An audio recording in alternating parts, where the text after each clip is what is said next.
नमस्कार दोस्तों, चलिए जानते हैं परमा एकादशी के बारे में। पुरुषोत्तम मास के कृष्ण पक्ष की एकादशी को परमा अथवा हरिवल्लभा एकादशी कहते हैं। इस दिन भक्ति पूर्वक नरोत्तम भगवान विष्णु की पूजा करने से दुर्लभ सिद्धियों की प्राप्ति होती है। चलिए सुनते हैं एकादशी व्रत कथा। प्राचीन काल में कामपल्य नामक रमणीय नगर में सुमेधा नाम का एक अत्यंत धर्मात्मा ब्राह्मण रहता था। उसकी स्त्री भी अत्यंत पवित्रता थी, परंतु दुर्भाग्यवश वे अत्यंत दरिद्र थे। अनेक मनुष्यों ने भिक्षा मांगने पर भी उनको भिक्षा नहीं मिलती थी। इसी कारण भली प्रकार भोजन, वस्त्र और रहने को स्थान तक नहीं था। रूप व यौवन से संपन्न उसकी स्त्री अपने पति सहित अत्यंत कठिनता से जीवन निर्वाह किया करती थी। कई दिनों तक भी उपवास भी करना पड़ता था, परंतु उसकी पतिव्रता स्त्री स्वयं भूखी रहकर भी अतिथि सत्कार अवश्य करती और अपने मुख पर कभी मलिनता तक न आने देती। साथ ही अपने पति से कभी किसी वस्तु की याचना तक न करती। भूख और गरीबी के कारण उसका शरीर दिन प्रतिदिन दुर्बल होता जा रहा था। अपनी स्त्री के दुर्बल शरीर एवं घर में अन्न का अभाव देखकर सुमेधा ब्राह्मण एक दिन अपनी स्त्री से कहने लगा, हे प्रिय, यदि मैं किसी श्रेष्ठ मनुष्य से धन मांगता हूँ तो मुझको कोई कुछ नहीं देता। मैं क्या करूँ, कहाँ जाऊँ? बिना धन के घर के कार्य की सिद्धि नहीं होती। अतः मुझको विदेश जाने की आज्ञा दो, जिससे मैं कुछ धन प्राप्त कर सकूं। मुझे कुछ प्रयत्न तो करना ही चाहिए, क्योंकि बिना उद्यम के कार्य की सिद्धि नहीं होती। हताश पति ने दुख भरे वचन सुनकर ब्राह्मणी विनीति से बोली, हे स्वामी, यद्यपि मैं कोई विद्वान पंडित नहीं, फिर भी आपकी आज्ञा से कुछ कहना चाहती हूँ। पूर्व जन्म में जो मनुष्य विद्या, धन और भूमि दान करते हैं, उन्हें ही इस जन्म में विद्या, धन और भूमि मिलती है। यदि कोई पूर्व जन्म में दान नहीं करता तो भगवान उसे केवल अन्न ही देते हैं। मैं आपका वियोग नहीं सह सकती।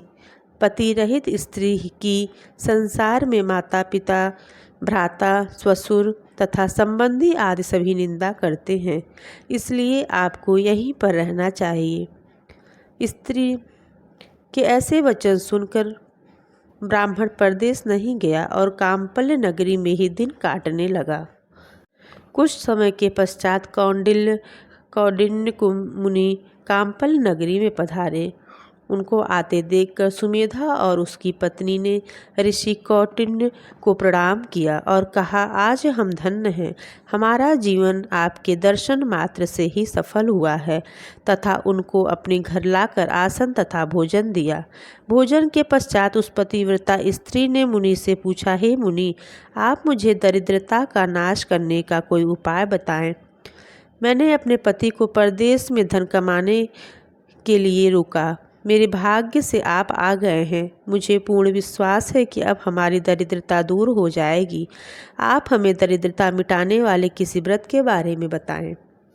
कौंडिन्य ऋषि को ब्राह्मण दंपति पर दया आ गई और वह बोले, हे देवी, मलमास के कृष्ण पक्ष की परमा एकादशी के व्रत से समस्त पाप, दुख और दरिद्रता आदि नष्ट हो जाते हैं। जो मनुष्य इसका व्रत करता है वह धनवान हो जाता है। इस व्रत में नित्य गायन और भजन कीर्तन, रात्रि जागरण करना चाहिए। कुबेर जी को महादेव जी ने इस व्रत के कारण धनाधिपति बना दिया। इस व्रत के प्रभाव से सत्यवादी राजा हरिश्चंद्र को पुत्र, पुत्री और राज्य प्राप्त हुआ था। तत्पश्चात मुनि ने उसको एकादशी के व्रत की समस्त विधि बतलाई। मुनि ने व्रत का विधान बतलाने के बाद कहा, हे ब्राह्मणी, पंचरात्रि व्रत इससे भी अधिक उत्तम है। परमा एकादशी के दिन प्रातः काल नित्य कर्म से निवृत्त होकर विधि पूर्वक पंचरात्रि व्रत आरंभ किया जाता है। जो मनुष्य 5 दिन तक निर्जल व्रत करते हैं, वे अपने माता पिता और स्त्री सहित स्वर्गलोक को जाते हैं। जो 5 दिन तक संध्या को केवल एक समय भोजन करते हैं, वे स्वर्ग को जाते हैं। जो मनुष्य स्नान करके 5 दिन ब्राह्मणों को भोजन कराते हैं, उन्हें समस्त संसार को भोजन कराने का फल मिलता है। इस व्रत में जो घोड़े का दान करता है उन्हें 3 लोक दान करने का फल मिलता है। जो मनुष्य उत्तम ब्राह्मण को तिल सहित दान करते हैं वे तिल की संख्या के बराबर विष्णुलोक में रहते हैं। जो घी का पात्र दान करते हैं वे सूर्य लोक को जाते हैं। जो 5 दिन तक ब्रह्मचर्य पूर्वक रहते हैं वे देवांगनाओं के साथ स्वर्ग में भोग करते हैं। हे पवित्रते, तुम अपने पति के साथ इस प्रकार करो, इससे तुम्हें पर्याप्त धन और सिद्धि प्राप्त होगी और अंत में पति सहित स्वर्ग को जाओगी। कौंडिन्य मुनि के कहे अनुसार ब्राह्मण दंपति ने 5 दिन परमा एकादशी का व्रत किया। व्रत समाप्त होने पर उसने देखा कि एक राजकुमार अपने सेवकों सहित उसके सामने खड़े हैं।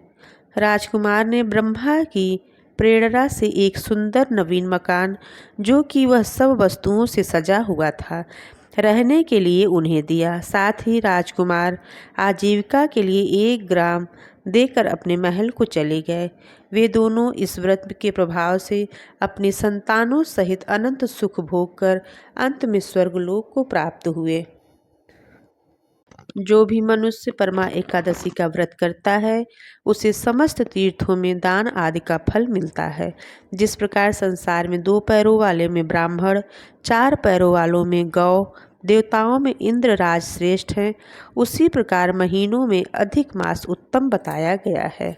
जो भी मनुष्य अधिक मास की एकादशी तथा शिवरात्रि का व्रत करता है वह समस्त पापों से मुक्ति पाता है और स्वर्ग में इंद्र के समान भोगों को भोगते हुए तीनों लोकों में वंदित होकर विष्णु लोक को प्राप्त होता है।